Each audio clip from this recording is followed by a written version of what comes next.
If you've ever started something with everything in you and then a few weeks later or a few months later, you're just done. You might even think it's a motivation or a discipline problem, but that's not it. There are 3 specific things that are happening underneath that are causing you to create that pattern. Here's the thing, you can be motivated, you can even execute with discipline and hit some of your goals, and still be that person who chronically starts over. I know because this was my pattern for years, and now as a coach and this being at the heart of what I teach, there's a connection between your thoughts and your actions and your habits, and most importantly, your identity that's causing you to become this person who doesn't follow through, who doesn't really trust themselves. There are actually 3 specific things that are happening underneath this pattern, and by the end of this episode, you're going to understand which one of them is running the show for you.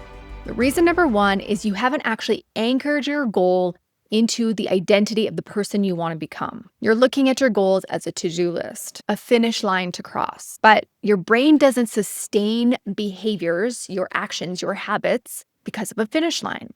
Your brain sustains behavior, actions, habits, patterns because of who you believe that you are. So here's what that means. You can be the person who works out 5 days a week, and you can sustain that for 8 months, a year. But if you still have that underlying identity as, when is the other shoe going to drop? It's only a matter of time. I wonder if I'm going to be able to keep this up.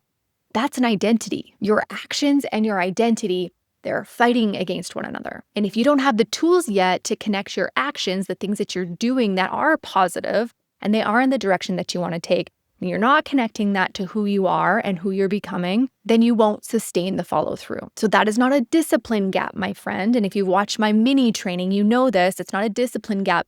It is an identity gap. Nobody taught you how to do that. Okay, now reason number 2 is emotional intolerance. And so this is a skill that most people have never been taught, which means it's not your fault that you don't have it yet. So emotional intolerance means that the moment where a negative emotion shows up for you, boredom, frustration, disappointment, dread, whatever it is, and you've exhausted a lot of willpower up until this point, and you don't have the skills yet to manage your mind, you haven't disciplined your mind yet, and you don't have that skill of tolerating emotion, negative emotion, your lower brain is going to look for opportunities to escape it. This is where we find ourselves procrastinating or comfort seeking or literally doing anything but the thing that we set out to do. And so quitting really is the fastest way out of that emotional discomfort. And if you're being honest, you probably can recognize times in the past where you've experienced this. It's the moment where the goal doesn't feel exciting to you anymore. It started to feel like work. So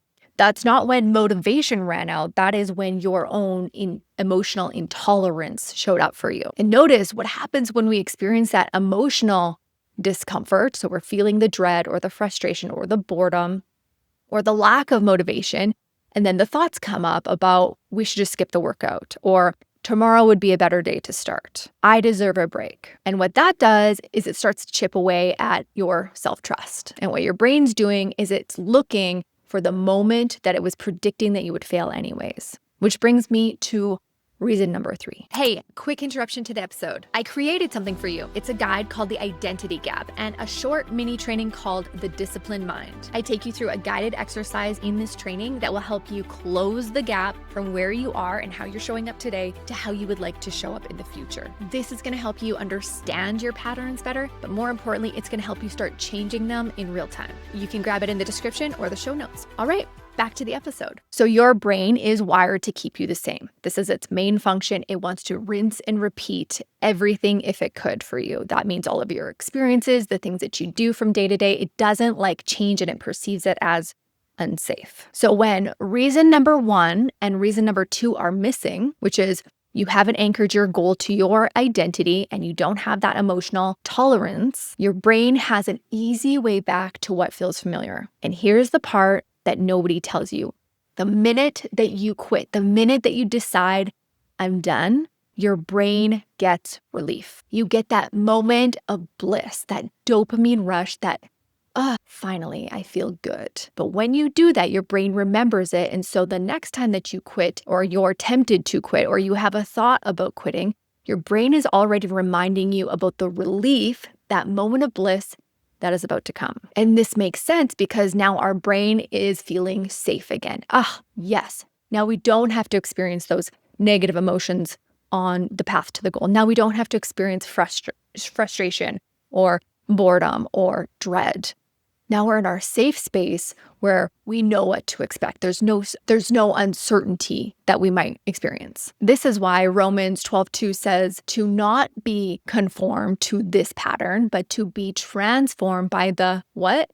Renewing of our mind. Transformation was never supposed to be that one-time decision, the decision that I'm going after this goal. It was this constant renewal, this renewing of your mind, the renewing of your thoughts. And in my opinion, it is that renewing, that over and over repeated action of tying your actions to who you are becoming, the identity piece. This is why for my Disciplined Mind Accelerator, people are coming in with big goals, intangible and intangible goals.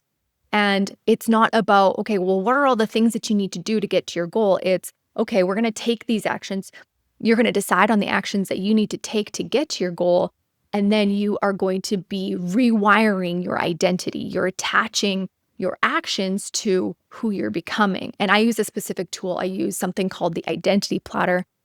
It's a daily process for them to do this. But if you are taking actions towards a goal and you're not anchoring it to your identity, it doesn't matter what goal you achieve, your brain is wired. It's designed to pull you back into your old identity. Okay, my friend, so let's bring this all together. Reason number 1, you have not connected your goal to your identity. Reason number 2, you have not built emotional tolerance, which is a skill. It's not something you're born with. You have a low tolerance for experiencing discomfort. And when you do, you don't follow through, you give up, you quit, and you get that relief. And number 3, because you don't have reason number 1 and reason number 2, your brain will revert to the old identity. Quitting feels like relief, so the loop reinforces itself. That, my friend, about sums it up. So this isn't about getting to your goal and how to be more persistent about getting to your goal. This is about changing your pattern with how you follow through, what creates real follow through. So that 6 months from now, you're not having the same conversation with yourself. You're actually starting to see yourself as somebody who follows through, somebody who has unshakable self-trust, and somebody who can trust themselves when they don't follow through, that it's not going to spiral into 3, 4, 5 months of not following through until you conjure up enough motivation again to start again. All right. Thanks so much for being here. I love reading your comments. Don't forget to hit subscribe. I will see you next week with another powerful teaching on how to live your best life, what I call the 4 Good Life. And don't forget to tell me in the comments which one of these reasons hit hardest for you. Talk to you soon. Bye.